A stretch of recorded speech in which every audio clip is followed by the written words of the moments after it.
আজকে আমি দেখেন অল্প একটু মাংস দিয়ে এই চিকেন পাফটা বানিয়েছিলাম আর এটা খেতে এত মজার।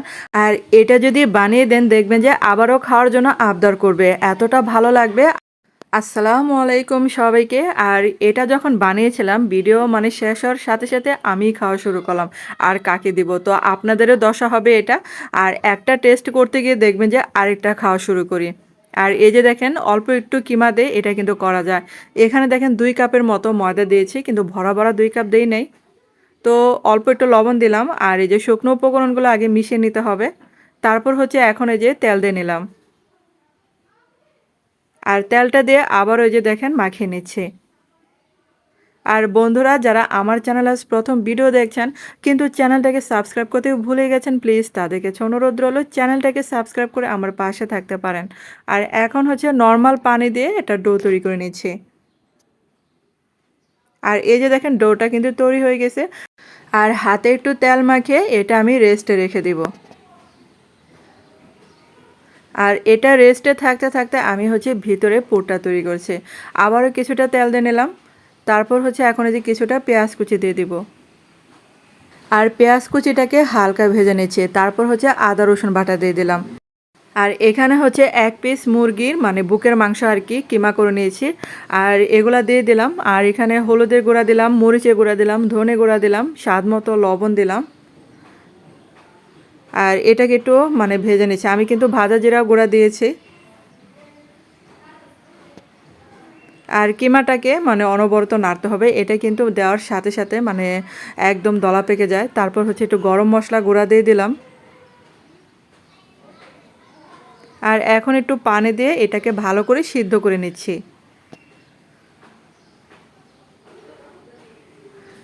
আর এই যে পানিটা যখন একদম শুকিয়ে যাবে, ভাজা ভাজা হয়ে যাবে, তখনই কিন্তু এটা নামিয়ে ফেলতে হবে। আর এই যে দেখেন ডোটা।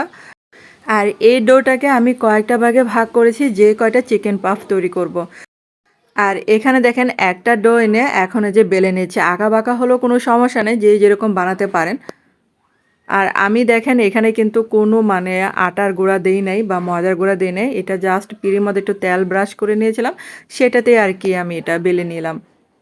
আর এই যে সাইড দিয়ে একটু পানি লাগিয়ে নিতে হবে। তারপর দেখেন এরকম একটা ভাঁজ করে নেবেন। আর এই ভাঁজটা একটা ভাঁজ হবে উল্টা দিক, তাহলে কিন্তু এই চিকেন পাফটা রেডি। তো আর এটা দেখাচ্ছি আপনাদেরকে। তো সেমভাবে এটা বানিয়ে নেবেন। আর এটা কিন্তু মোটা করে বেলি নেই, একটু পাতলা করেই করেছি। আর এই যে দেখুন অল্প একটু চিকেন লাগলো, তারপর আবারও সাইড দিয়ে পানি লাগিয়ে নিলাম। আর একটা ভাঁজ খালি উল্টা দিক দিয়ে দিবেন, তাহলে কিন্তু এই ডিজাইনটা হয়ে যাবে। আর হাত দিয়ে একটু চেপে চেপে দিবেন, যেন ভাজার সময় আবার খুলে না যায়। তো সবগুলোই সেমভাবে বানিয়ে নিলাম। এই যে দেখেন এই কয়টা হয়েছে চিকেন পাফ। আর তেলটা কিন্তু বেশি গরম হওয়া দেওয়া যাবে না, তাহলে আবার দেওয়ার সাথে সাথে দেখা যাবে যে পুড়ে গেছে। আর চুলার আঁচটাকে মিডিয়াম আঁচে রেখে এগুলাকে ভেজে নেবেন। আর এই চিকেন পাফটা চাইলে আপনারা কিন্তু ওভেনেও বেক করে নিতে পারেন। তো আমি কিন্তু চুলায় এটা ভেজে নিলাম।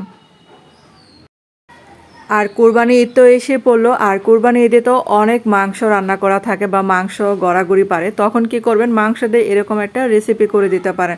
এটা কিন্তু গরুর মাংস কিমা দিয়েও করতে পারেন, অনেক ভালো লাগবে খেতে।